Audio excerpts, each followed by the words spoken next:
Hello, Boss Kiko Matos. Magandang gabi po sa iyo. Yung mga mukha ng mga account recommendable. Yan o. Diba? Ang ganda ng buhay pag account recommendable. Kasi idol kita, Boss Kiko Matos. Tama o. Yan. Diba? Iba talaga pag account recommendable kay. Mupugi kay. Yung mga hindi pa account recommendable dyan, linisan nyo ng mga account nyo. Tanggalin nyo yung mga screen record nyo na mga kinuha nyo sa ibang mga content creator, sa ibang mga video na kumikita na. Tanggalin nyo para gumaya kayo sa amin ni Kiko Matos. Idol ko yun.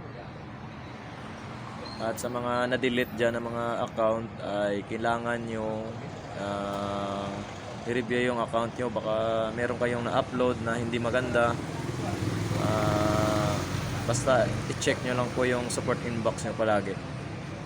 Meron namang review si Facebook every week.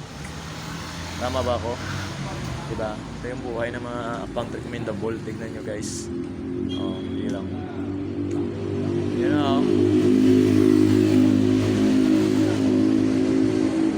Guys, sa video lang, shoutout po kay Boss Kiko Matos and God bless po sa iyo.